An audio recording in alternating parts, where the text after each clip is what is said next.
Morning, everyone. Morning. Morning. There are only 5 legislative days left before the Affordable Care Act tax credits expire. And we have yet to see a Republican plan to prevent tens of millions of Americans from experiencing dramatically increased premiums, copays, and deductibles.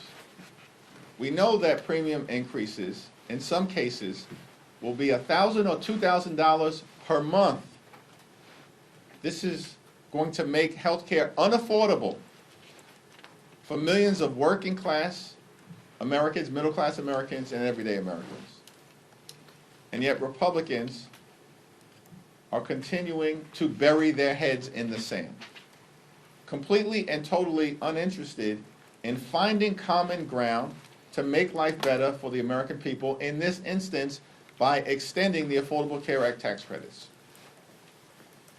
House Democrats remain ready, willing, and able to sit down with our Republican colleagues anytime, any place, and anywhere in order to enact a bipartisan agreement that protects the health care of tens of millions of Americans, to fix our broken health care system, and to deal with the Republican health care crisis decisively, which is crushing the American people.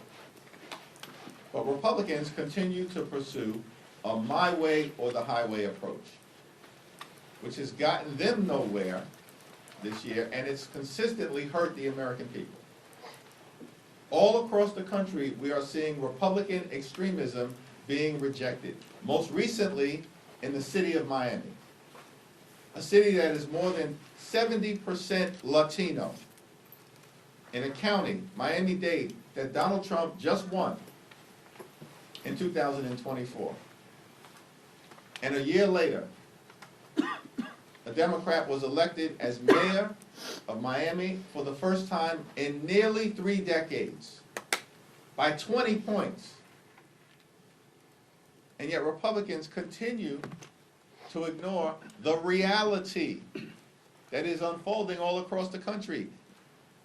The American people are rejecting your extremism and embracing our focus on driving down the high cost of living, dealing with the affordability crisis, which is real, it's not a hoax, and fixing our broken health care system. And at this point, all we need are 4 Republicans in the House. There are 220 of you. All we need are 4 Republicans to partner with us. Let's find a path forward, and we can extend the Affordable Care Act tax credits. Questions? Mr. Leader. Good morning, thank you. Democrats obviously pushed for the extension of these subsidies during the shutdown. You had the group of Democrats in the Senate who said, give us a vote on health care, we'll reopen the government. Still no solution. Were all of those tactics worked? Donald Trump and Republicans control the House, the Senate, and the presidency. They made the decision to shut the government down because they rather shut the government down than extend the Affordable Care Act tax credits. That's not simply my perspective, that's the perspective of the American people, who consistently have held Republicans responsible correctly for the government shutdown. So that's not a question for me to answer, that's a question for Republicans to answer. But you don't have a resolution. Why did they shut the government down? We've raised the issue of the Affordable Care Act tax credits, and by the way, the overwhelming majority of the American people are with us. That's not just Democrats and independents. Overwhelmingly, that's a majority of Republicans who believe that the Affordable Care Act tax credits should be extended. 5 legislative days left before tens of millions of people experience dramatically increased health care premiums. Why have we still not seen a plan from Mike Johnson? He's been promising a health care plan for months. It's missing because their plan is to rip health care away from the American people. Leader Jeffries.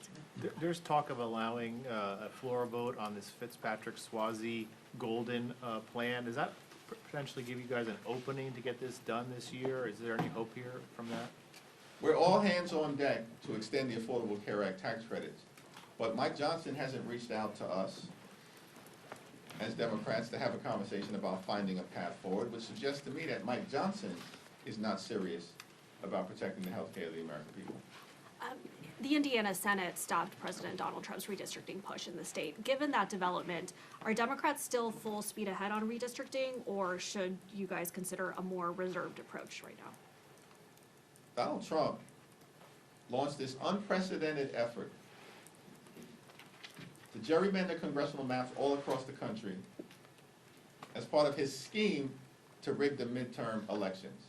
There were many skeptics and critics out there who argued that our efforts to take back the House was doomed because of some master plan that Donald Trump concocted that apparently as Democrats, we were just supposed to unilaterally disarm, roll over and play dead, and allow Republicans to steal the midterm elections. We said from the very beginning, that ain't happening. And now it's obvious to everyone. Beginning, of course, with the dramatic actions taken initially by Texas Democrats to use every tool available to them to either block the Texas scheme to rip 5 seats away from us, or elevate the issue so that the American people know across the country what Republicans are up to. And beginning in California, we have responded decisively. And the reality of the situation is that Republicans may have started this redistricting battle. We, as Democrats, plan to finish it.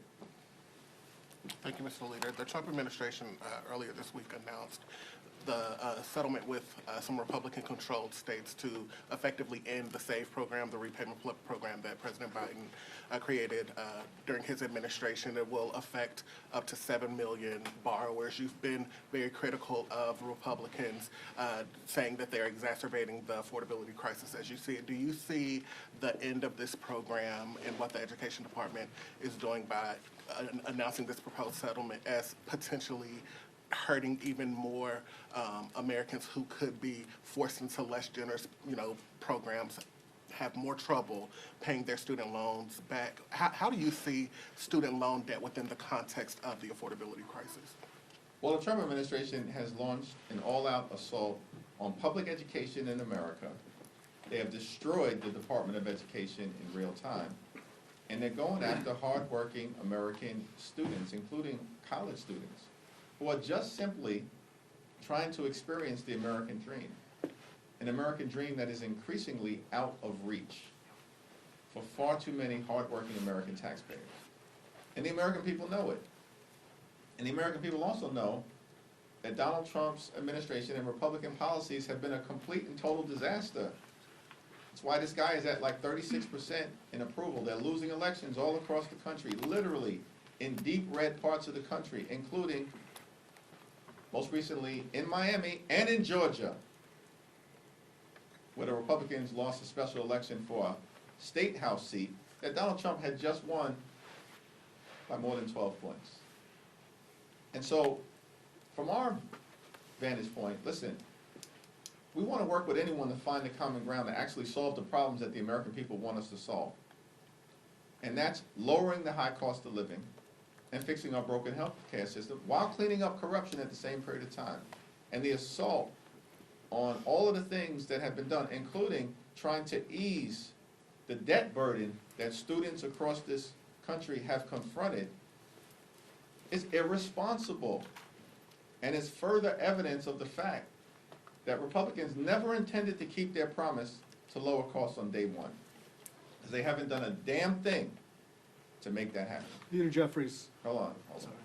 Mr. Leader. Who's speaking? Mr. Leader, can I just ask, yesterday you voted present on this effort on the motion to table the impeachment resolution against President Trump. A number of your Democratic colleagues did as well. Do you think that the president has committed impeachable offenses? We issued a statement on that motion to table, and that statement speaks for itself. Thanks. Leader Jeffries, thank you very much. Eric Garcia with The Independent. Just now, the Oversight Committee released more photos and more documents from the Epstein files. We have 7 legislative days until the Department of Justice. Why was it important to release those documents and those photos? And what else should happen if the Trump administration doesn't comply? What can Congress do if Congress doesn't comply with this? Or the DOJ doesn't comply with Well, the this? so-called Department of Justice under the Trump administration needs to comply with the law. And we as Democrats, led by Robert Garcia, the top Democrat on the Oversight Committee, are going to continue to make sure that we're holding this administration accountable. These people who are part of the Trump administration, including Donald Trump and J.D. Vance himself, all said for years that they wanted to release the Epstein files. Then they come into office and do the exact opposite. Obstruct and obfuscate, hide stuff from the American people. All we want is full transparency, so that the American people can get the truth, the whole truth, and nothing but the truth. That's what the Epstein survivors deserve and have demanded. And we're going to make sure that the Department of Justice complies. Thanks, Leader Jeffries. You say that at least 4 Republicans are needed to cross the aisle to get health care done. Well, there are nearly a dozen Republicans who have signed on to the discharge petition for both the Fitzpatrick bill and for the Gottheimer bill. Why not endorse one of them or both of them and encourage your members to sign on as well to get the ball rolling in that respect? We're actively reviewing those 2 discharge petitions, and we'll have more to say about it early next week. But what is clear, time is running out. Where were these Republican ideas over the last several months? You know what? They were so busy shutting the government down. Donald Trump's busy playing golf. They could find $40 billion to bail out their right-wing dictator friend in Argentina. They're pardoning people like George Santos and Rudolph Giuliani. And they're running around trying to promote their one big ugly bill, which enacted the largest cut to Medicaid in American history. That's what got the ball rolling on the Republican health care crisis. And as a result, hospitals, nursing homes, and community-based health centers are closing all across the country, including in rural America. They ripped food assistance out of the mouths of hungry children, veterans, and seniors, and they did all of that with great urgency so they could reward their billionaire donors with massive tax breaks. And they made those tax breaks permanent. And now at the 11th hour, they're scrambling. It still remains the case that the most direct path forward is a straightforward extension of the Affordable Care Act tax credits. And there's one discharge petition that does that. And it has 214 signatures.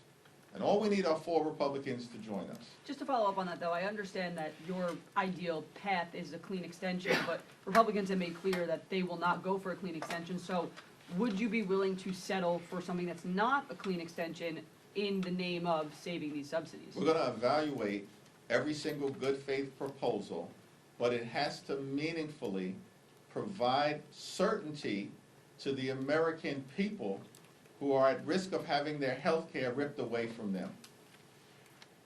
These Republicans made those massive tax breaks for their billionaire donors permanent. And we've said from the very beginning, we just want to make sure that everyday Americans, middle-class Americans, working-class Americans, have a similar level of certainty. That's not too much to ask for in the wealthiest country in the history of the world. Thank you, Leader Jeffries. Yesterday, President Trump signed the executive order on artificial intelligence seeking to block the states from regulating the AI. Specifically, and I want to ask you about specifics in this EO, it directs DOJ to create a litigation task force and challenge any state that they view doesn't comply with whatever the national standard is. It also gives powers to Secretary of Commerce to impose restrictions on state funding and also aims to regulate truthful output. So my questions to you, I have several. First, what is your position on the EO? Should Americans be concerned that the AI policy is being set through executive order instead and litigation instead of open debate in the Congress? If this approach becomes a standard, what is going to stop any future president from using DOJ to go against and challenge any state law they want? And finally, is this EO about innovation, or is it about expanding presidential powers? Well, Donald Trump has tried to conduct himself like a wannabe king from the very beginning. The American people are clearly rejecting that approach. And on artificial intelligence, this is a complicated thing, a transformative innovation that has the possibility of bringing great societal benefits, particularly in the areas of medicine and education, as it relates to reaching young people who live in historically under-resourced parts of the country. But at the same period of time, it's our view that this transformative technology in the hands of bad actors presents risks of creating societal harm. And this is why a thoughtful approach is needed. Not a my way or the highway executive order. In our view, related to Donald Trump's most recent action connected to artificial intelligence, is that he doesn't have the authority to do it. And ultimately, it's going to get struck down in court. Thank you, Mr. Leader. Some members of your party are calling for the abolition of ICE following the administration's very aggressive crackdown on illegal immigration. Is that a viewpoint that you believe has a place in your party right now as Democrats strive to take back power after the midterms? Who exactly has made that? Congresswoman Alexandra Ocasio-Cortez has, Congresswoman Delia Ramirez has, also Patty Garcia, who is running to replace Chuy Garcia, Graham Plattner as well. They have said that this should not exist and it should cease. Yeah, I haven't had a conversation with any of those individuals about their perspective. What we do know is that the American people believe that Donald Trump's deportation efforts have been completely and totally out of control, unacceptable, and un-American. That's the reality of what Donald Trump has unleashed on law-abiding immigrant communities all across America. And the American people are rejecting it, which is why Donald Trump is also underwater in terms of public approval on immigration. Now, we believe, as Democrats broadly, that we need a strong and a secure border consistent with our history and experience as a nation anchored in the rule of law. Donald Trump doesn't believe in the rule of law, and neither do his sycophants who serve in Congress. We fail to understand that we're a separate and co-equal branch of government, not a wholly owned subsidiary of the Trump cartel, because that's how they behave. So we believe in the rule of law, and part of that is a strong border. But at the same period of time, we're a nation of immigrants.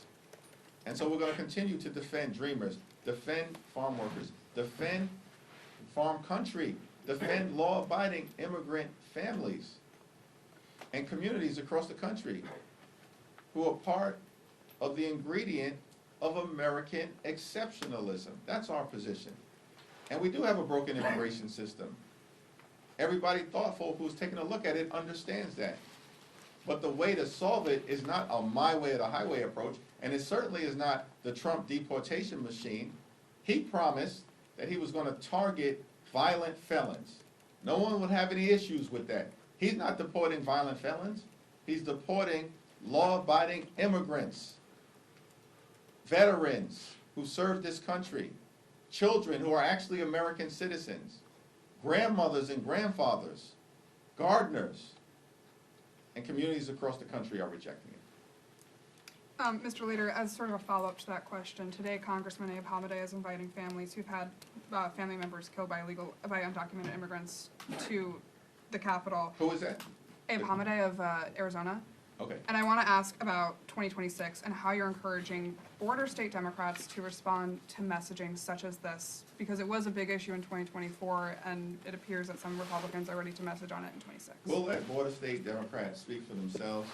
And As a party leader, as a leader. I've got great confidence in them. I think I just articulated our view on immigration generally, and that, I believe, is a position that's broadly held by Democrats all across the country. Listen, Republicans are desperate to try to find a path out of the electoral disaster that they're experiencing right now.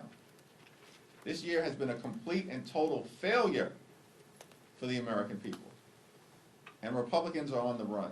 The reason why this whole gerrymandering scheme was launched is because Republicans know that if a free and fair election were held, they're done in the House of Representatives. It was always a myth and a fantasy that some big mandate was attached to what happened in November of 2024, that we never bought into. Why? Because we were only 3 seats short. This is the closest majority that any party has had since the Great Depression, and it's all now falling apart. And everybody sees it. And they can't project this fake strength to the American people anymore, because they failed the American people on the economy, on health care, and the extremism that has been unleashed on the American people is completely and totally unacceptable. So our view generally, as Democrats, we're going to solve problems for everyday Americans, because we believe in this great country of ours. You work hard, you play by the rules, you should be able to live the good life. An affordable life, a comfortable life. Good paying job, good housing, good health care, good education for your children, and a good retirement. Which means to my Republican colleagues, keep your extreme hands off of Social Security and Medicare at all times. And far too many people in this country, wealthiest country in the history of the world, are struggling to live paycheck to paycheck because there is an affordability crisis. It's not a scam, it's not a hoax, it's a crisis. And Democrats are committed to doing something about it. Republicans continue to bury their heads in the sand. Thank you. Thank you.